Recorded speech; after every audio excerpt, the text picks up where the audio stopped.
मजीद एक question try करते हैं, that is x plus 1 upon x और x upon x plus 1 given हो, ठीक है, और ये इक्वल हो 25/12 के। तो हमें इसको सॉल्व करके बेसिकली x की वैल्यूज फाइंड आउट करनी है। देखिए सबसे पहले वर्किंग तो ये हमने करनी है, यहाँ पे एलसीएम लेते हैं। जब एलसीएम लेंगे तो x प्लस 1 और x को मल्टीप्लाई करना है, और यहाँ पे आप देख सकते हैं x प्लस 1 का होल स्क्वायर आ रहा है और यहाँ पे x का स्क्वायर अपीयर हो रहा है, ठीक है।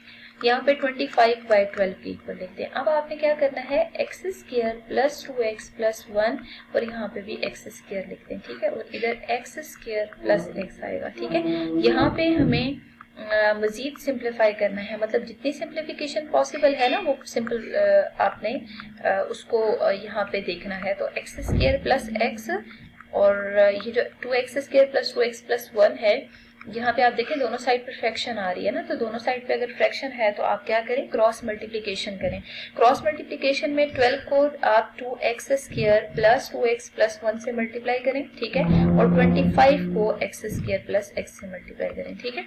अब 24x square plus 24x plus 12 और यहाँ पे 5x स्क्वायर प्लस 25x आ रहा है, ठीक है। तो 24x square plus 24x plus 12 और 25x स्क्वायर माइनस 25x, इन सब टर्म्स को सिंप्लीफाई करते हैं। यू कैन सी हियर कि x स्क्वायर और x स्क्वायर वाले टर्म्स को सिंप्लीफाई करेंगे तो माइनस x स्क्वायर आ रहा है। अब आप x वाले टर्म्स को सॉल्व करेंगे तो माइनस x आ रहा है, और फिर आप 12 को सॉल्व करेंगे तो 12 एज इट इज आएगा, ठीक है। अब देखें ये स्टैंडर्ड फॉर्म है, बट नेगेटिव साइन अगर कॉमन लेके यहाँ से खत्म कर दिया जाए तो वो ज्यादा बेस्ट है, ठीक है। तो नेगेटिव साइन आपने सबसे पहले कॉमन लिया और उसके बाद फिर आप इसको दूसरी साइड लेके जाएंगे तो 0 से डिवाइड या मल्टीप्लाई होकर 0 ही आएगा, ठीक है।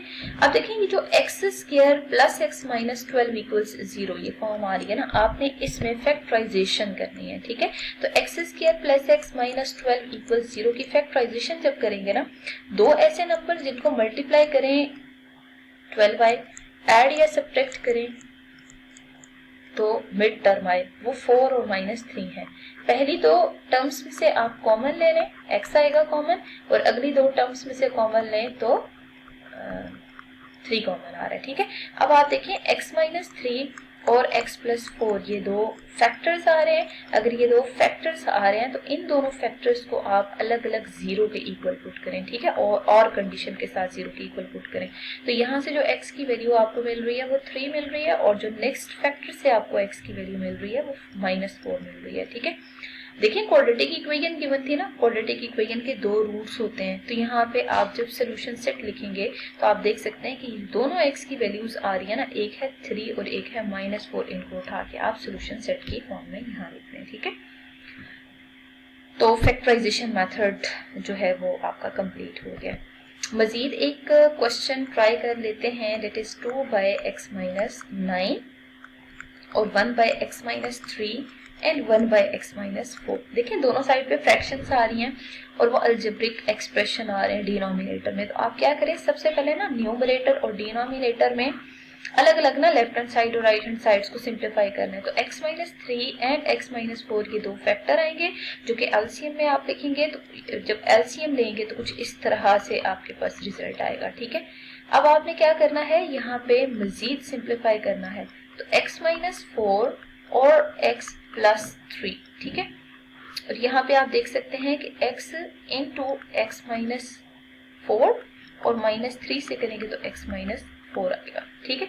2/x माइनस 9 और यहाँ पे x will be cancelled out, answer will be -1 और x square -4x -3x plus 12 आ रहा है, ठीक है।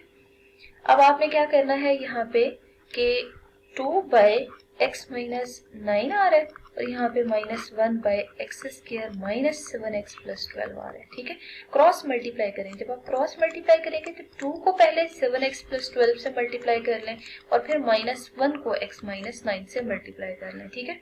तो 2x minus 14x plus 24 is equal to -x plus 9, ठीक है। सब टर्म्स को एक तरफ मूव करें, 2x square minus 14x plus 24 और यहाँ पे आप प्लस x माइनस 9 इक्वल्स 0 लिख लें, ठीक है। तो यहाँ पे आपने 2x square minus 13x plus 15 equals 0। अब आप देखिए दो ऐसे नंबर लेने हैं जिनको मल्टीप्लाई करें, 30 आए, ऐड या सब्ट्रैक्ट करें, मिड टर्म आए, तो 10 3 30, ठीक है। तो 10x और 3x ले लेते हैं। आपके पास कुछ इस तरह से फैक्टराइजेशन एग्जिस्ट कर रही है। 2x को कॉमन लें, x माइनस 5 हियर, ठीक है। फिर -3 को कॉमन लें, x माइनस 5 हियर। तो वो जो दो वैल्यूज आ रही है ना, एक है 2x माइनस 3 और एक है x माइनस 5, इन दोनों फैक्टर्स को हमें अलग अलग 0 के इक्वल पुट करना है, ठीक है। क्योंकि अगर ये दोनों 0 है तो इन दोनों में से कोई एक फैक्टर 0 होगा ना, या तो 2x माइनस 3 या फिर x माइनस 5। तो आपने क्या करना है, x माइनस 5 को एक बार 0 के इक्वल पुट कर दें, मिड में और लगा के 2x माइनस 3 को 0 के इक्वल पुट कर दें, ठीक है।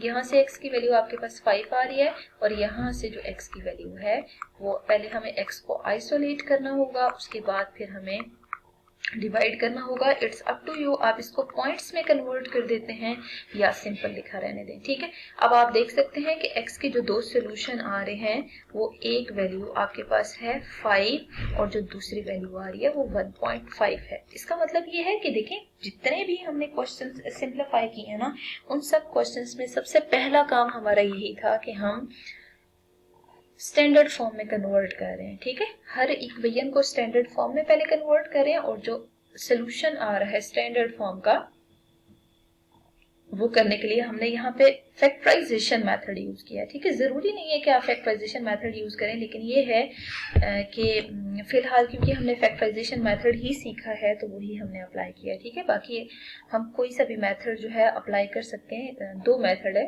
एक कंप्लीटिंग स्केयर मेथड है, एक फैक्टराइजेशन मेथड है, लेकिन यहाँ पे पहले हम फैक्टराइजेशन मेथड सीख रहे हैं जिसके थ्रू प्रॉपर इन वैल्यूज को फाइंड आउट करेंगे, ठीक है। तो फर्स्ट स्टेप स्टैंडर्ड फॉर्म में कन्वर्ट करने का ही होगा और सेकेंड स्टेप में हमें डायरेक्ट वैल्यू ही फाइंड आउट करनी है विद द हेल्प, कोई भी मेथड हम यूज कर सकते हैं।